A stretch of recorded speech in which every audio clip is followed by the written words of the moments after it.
जी students, आज का class है functions of sclerenchyma tissue. Sclerenchyma tissue का फंक्शंस क्या है? सबसे पहले उनका फंक्शन है स्ट्रक्चरल सपोर्ट प्रोवाइड करना प्लांट के ऑर्गन्स को, यानी ये खुद मजबूत होते हैं। इनके सेल्स एक दूसरे के साथ मजबूती के साथ इंटरकनेक्टेड हो जाते हैं, जिनकी वजह से सेल्स के दरमियान कोई इंटरसेलुलर स्पेस मौजूद नहीं होता, तो इनकी वजह से ये खुद भी मजबूत सेल्स हैं। तो इसीलिए जो प्लांट आर्गन के अंदर ये मौजूद होंगे तो वो प्लांट आर्गन मजबूत होगा, क्योंकि ये उसको स्ट्रक्चरल सपोर्ट प्रोवाइड करेगा। दूसरा उनका काम है form protective covering around nuts and seeds. जो नट्स हैं आपने मुशाहिदा किया होगा, जो अखरोट हैं, बादाम है, नारियल वगैरह हैं, उनके जो कवरिंग होते हैं वो बहुत ज़्यादा मजबूत होते हैं। ये मजबूती उनको कौन प्रोवाइड करता है? वो स्क्लेरेन्काइमेटस टिश्यू उनको प्रोवाइड करता है, और मोस्टली इसके अंदर स्क्लेराइड्स, जो कि स्क्लेरेन्काइमा टिश्यू की एक किस्म है, वो मौजूद होते हैं। तो जो नट्स हैं, जो वॉलनट्स हैं, तो उसकी जो कवरिंग्स हैं, जो प्रोटेक्टिव कवरिंग्स हैं, उसमें भी स्क्लेरेन्काइमेटस टिश्यू के एक किस्म स्क्लेराइड्स मौजूद हैं, जो उनको सख्त करता है। उनको जो उसका सीड कोड है वो बहुत ज़्यादा मजबूत उनकी वजह से बन पाता है। तीसरा उनका काम है पार्ट ऑफ वास्कुलर बंडल। ये वास्कुलर बंडल की पार्ट होती है, यानी ये उसका हिस्सा बनता है। वास्कुलर बंडल जाइलम और फ्लोएम को कलेक्टिवली कहा जाता है।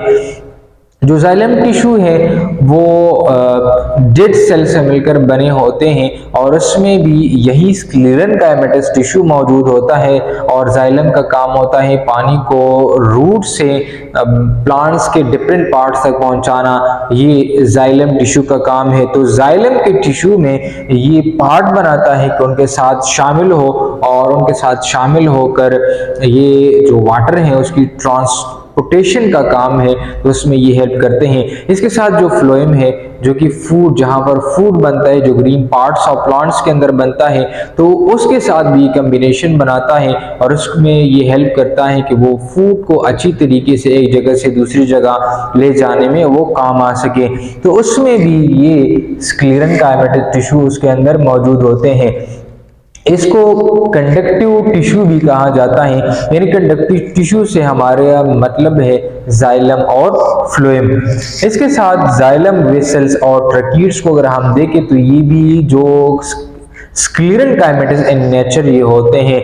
तो जो मोस्टली अब कंडक्शन का काम है वो भी स्क्लेरेन्काइमेटस सेल्स ही सरअंजाम दे रहे हैं। जो नेक्स्ट उनका काम है, ये form hypodermis layer in some xerophyte plants. जो हाइपोडर्मस लेयर है, एक एपिडर्मस लेयर होता है जो सबसे outer most boundary of plants होता है। तो एपिडर्मस के नीचे जो दूसरा लेयर है, तो सन जो ज़ीरोपाइड्स हैं उसमें जो स्क्लेरेन्काइमेटस हैं वो ये वाला लेयर बनाता है, हाइपोडर्मस बनाता है। ज़ीरोपाइड्स प्लांट वो प्लांट्स होते हैं जो कि ऐसे एरिया में ग्रो करते हैं जहां पर पानी की कमी हो।